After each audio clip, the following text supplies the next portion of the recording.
we should do a little recap about who we are. Yes. I'm Rachel Smith. I run Rachel's List, which is a jobs board, blog, toolkit, lots of resources for all kinds of creatives, journalists, copywriters, social media people, editors, proofreaders, designers. Have I missed anything? Photographers. Journalists. You've even got photographers, journalists. Yes, and I personally am a journalist, content writer and copywriter myself. Oh, and fantastic. what about you, Lynn? So, I feeling quite inadequate. I'm just a journalist and a content creator. So, writing for mostly interiors, food, that's my niche. Yes. That's my niche. And you are listening to the Content Bite, which is a podcast for journos, content writers, digital writers, copywriters, editors, social media writers, basically anyone who uses their words to make money. Yeah, that's us. Essentially. That's basically pretty much us. we're writing it for ourselves. Yes. Or talking. Yeah. But you could probably also get a lot out of it if you were just a freelancer because a lot of it applies. Yeah, it does. We're all running our own businesses now. Yeah. So today's episode, this week, we're talking about networking. And I think everyone gets really scared about networking, don't they, Rach? I think a lot of people just want to stay in their home office and they don't ever want to go out or talk to anybody. But you have to flex that small talk muscle, don't you? You do, and otherwise I you think lose it. Use you it or do. lose it.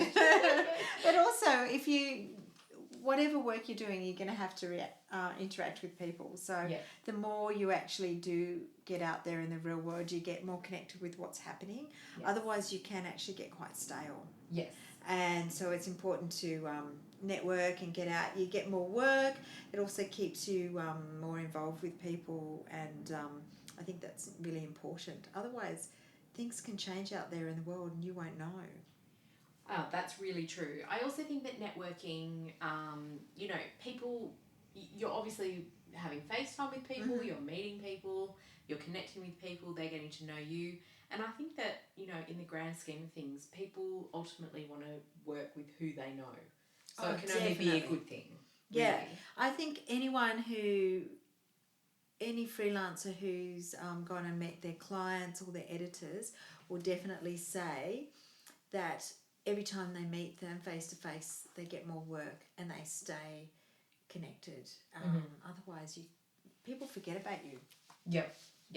Well, yeah, we actually wrote a whole blog post on Rachel's List about, actually going in and doing stints in-house and how it can lead to other things. It can lead to retainers. It can lead to another stint on a subbing magazine, on a different magazine. Yeah. It can lead to being commissioned, literally because you are in the lift and you meet someone you haven't seen in years who you perhaps worked with and they're like, oh, you'd be perfect for this. Or you're down at the cafe and you bump into someone, or they introduce you to an editor who, thinks about you because they've got something in mind. But actually being in front of people can be so powerful in getting you work. Well, I do regular sort of little jobs in-house in some of the magazines, and I think it makes a big difference. I do meet lots of people, making coffee, and I often work for one magazine because all the magazines are often in groups.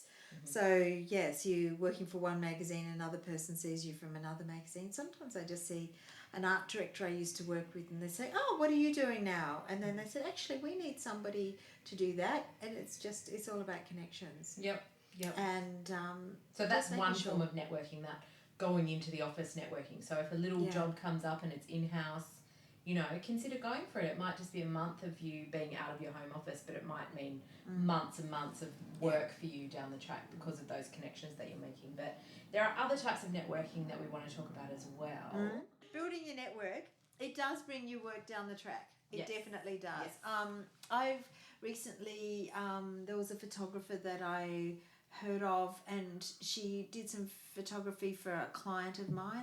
So I realised that she works in a similar sort of genre, the niche that I work in. Yeah. So I just said, next time you're around my area, come in. She had coffee, had a chat, and I've given her work and she's given me work as well. I'm doing some social media and stuff for one of her clients, and she's been doing some photography for some of my clients, and it works really well. And I honestly think the amount of freelancers that I meet or hear from at Rachel's List, they're so used to working in their little bubble. They don't really want to get out of that bubble, and they want more work. And one way to get it is to build your networks, like have massive networks. Like even if you know a web designer that you love their work and you pass on that web designer to someone else, that web designer might come back to you and say, hey, I've got this great project, but they need a copywriter. Do you want to work on it with me? I get work from stylists sometimes because they're doing a really nice campaign for a corporate client or something for a content, and then they say, we need somebody to write the words, and they say, I know somebody, and I've given them work. I also give other writers work, and they give me work, whether if it's not quite my thing, but I think somebody else might be better for it. Or and if the more I'm too your busy, network grows, the more your network grows, the more you'll find that starts to happen, those referrals, that overflow work. Yes. You know, the more people you know, it's really funny, isn't it? You think they're your rivals in a sense, but it never doesn't work that way. It doesn't work that way. Yeah. The more you talk to other writers, the more work you get, because for whatever reason, they might be away, they might be busy, but also there's heaps of work out there. I don't think it's you can't work with a scarcity sort of complex. You have to think there's enough work for everybody. I think that's important. And, you know, I think that something that came up recently at our pitching masterclass is, you know, we were always, you know, saying to people, you should go and meet editors, you should go and meet editors for coffee, pitch your ideas to them in person, and that will bring you work. But really funny was all the editors at that masterclass said, don't do this because we're too busy to have coffee with just anyone, we don't want to do it.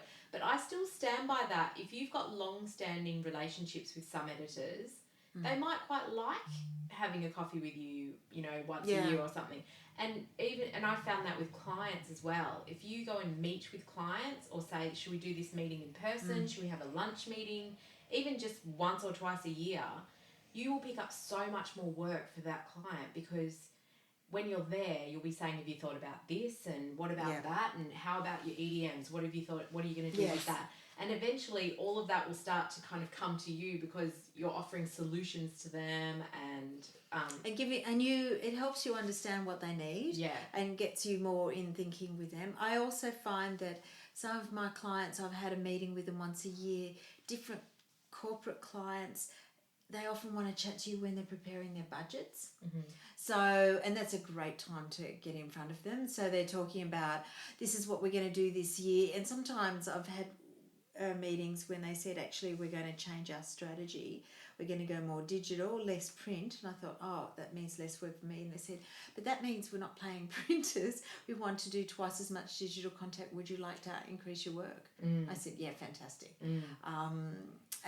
But also you understand what their key drivers are that year. So if they're all about increasing the sales in their store, or if it's all about branding, or if it's they've got a big campaign that they want to launch, a new product, whatever, it gives you an understanding of what's coming, so you can tailor your content for them. And upsell. And upsell. The upsell. The upsell. We do like an upsell. I do like an upsell, yeah. And also, I've got a couple of bigger companies where you might work for different divisions. So if I go in and meet one division for a meeting, I often will just send a quick email saying, by the way, I'm going to be in your building. Do you want to have a coffee? And sometimes I get work. The work that they've been meaning to tell me about, but they haven't got around to it, but they know I'm going to be in the building. And then I end up with an extra commission, so that's good. Absolutely. Well, let's talk for a sec about networking at conferences, which I think can strike fear and dread into the heart of any freelancer. I think everybody, and that's important to know that everybody feels like that. Like, I'm a pretty confident, outgoing person, but even I don't like going into a room where I'm not sure that I know anyone. It's really hard. And the fact is, so I usually target somebody who looks less comfortable than me. Is that bad? But no, somewhere, and then if I feel reassuring and I'm nice to them and make them feel better, then I start to feel better. And yes. I think, funnily enough, we asked this question in one of the old Show Us the Money surveys that we did at Rachel's List. We asked a question, have you ever gotten work from a conference or from networking, you know, like going to an event? And overwhelmingly the responses were no. And I was really surprised by that, because I think that perhaps people are thinking, I didn't instantly get work, I didn't instantly get a commission, someone didn't offer me work on the spot sort of thing. But I think that's where conferences and events and workshops and all that stuff can be such a slow burn. I think it's all about raising your profile bit by bit. Raising your profile, but creating those relationships. So it's just literally, you're going in, aren't you, not to get work. That shouldn't be your mindset. You're going in to be curious. You're going in to meet new people. To connect with new people.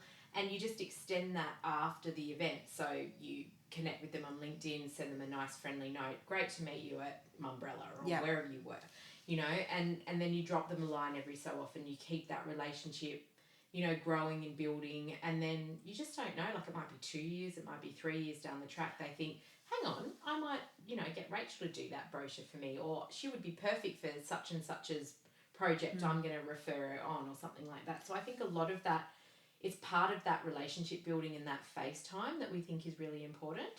People do remember you if they meet you face to face. I've actually had a few people that have contacted me 5 or 6 months, and that, remember how we talked, I think it was right at the beginning, about taking business cards and how old-fashioned, but I've given people my cards and 5 months later, a year later, they've contacted me and said, we met some time ago, blah, blah, blah, and they've kept my card, or else it's just turned up in their handbag when they're changing handbags, like, oh, that was the person I met, that's who it was. And I usually, I get quite a few people that way, and but I think if you go in thinking, I'm going to go in, shake hands with people and come out with 3 commissions, that's not the way it works. No.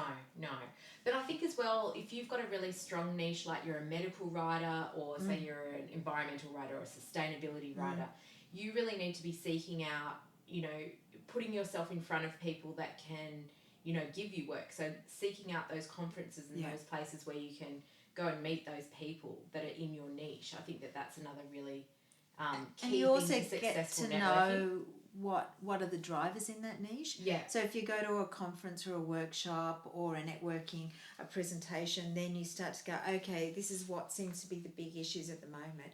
And sometimes you end up seeing the big players, the companies that might be launching new products.